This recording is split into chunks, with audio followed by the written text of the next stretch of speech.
Welcome again. This is Mediator Yemi continuing my musings on mediation. The last time I was talking to you about this disturbing trend that is happening, where people have spent hours, sometimes days, sometimes weeks, um, discussing, negotiating, and at the end they have signed a mediation settlement agreement.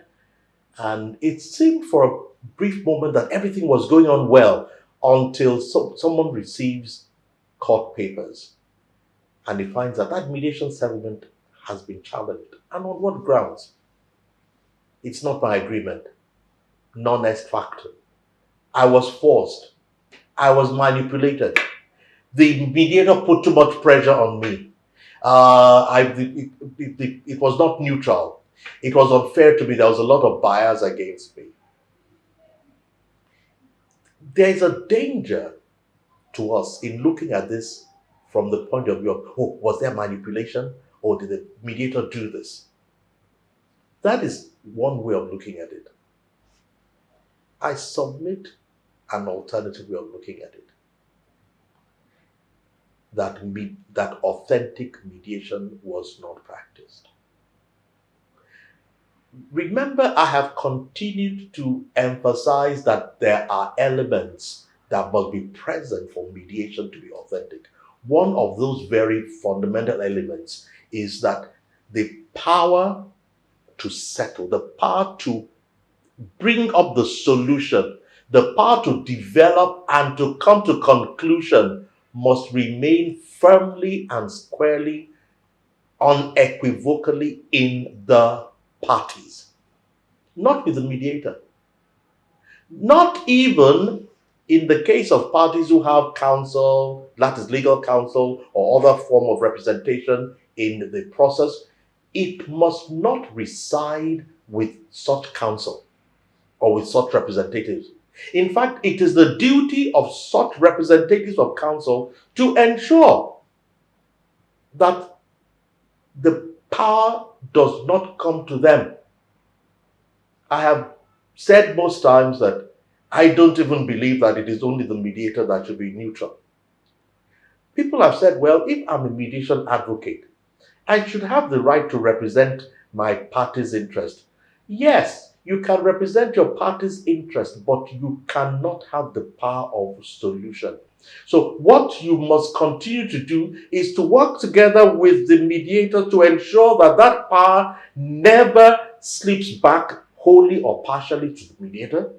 It does not slip to you wholly or partially either, but it must remain firmly and squarely with the parties. So all of us are together in a joint venture, upholding the principles of mediation, ensuring that we have only one desire.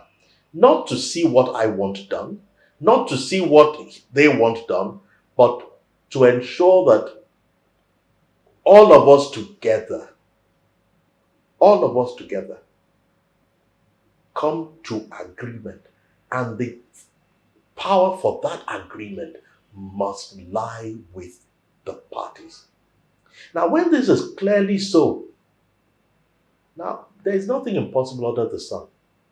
You can never rule out what human beings will do, and nothing will ever be 100%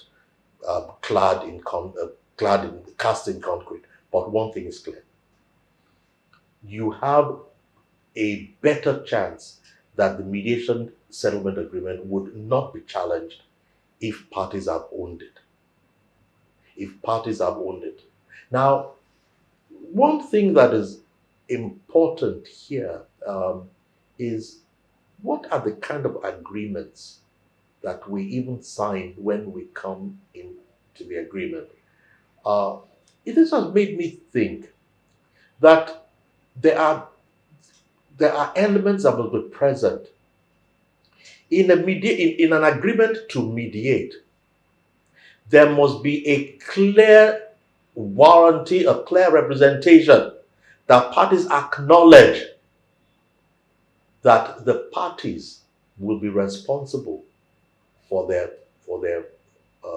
agreement.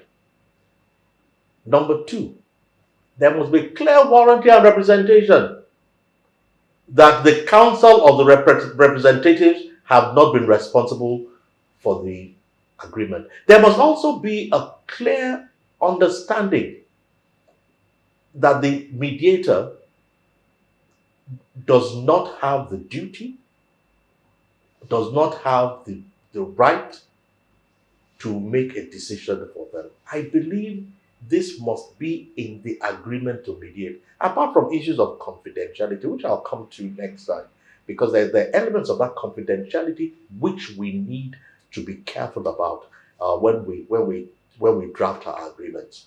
But once you have all those things carefully tidied up in your agreement to mediate, you will begin to set the pace. And I suggest that when you have written the agreement to mediate, you should ask the parties, is there any part of the agreement that they don't understand? And even if they don't bring it up, you highlight it to them. Oh, did you see clause 9? What do you understand by you having the party and by the mediator not being empowered? Now, when they tell you, if they're not particularly clear, help them. Make it clear to them. If possible, redraft and recouch it so that it says what they understand.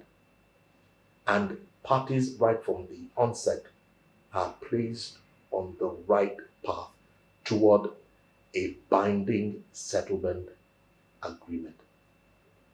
Until next time, this is Mediator Yemi signing off.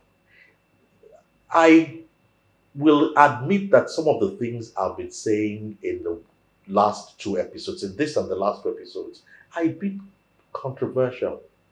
Therefore, I'm really sincerely interested in your views on this, because I believe it will help us as we strive toward the development and the establishment of authentic mediation.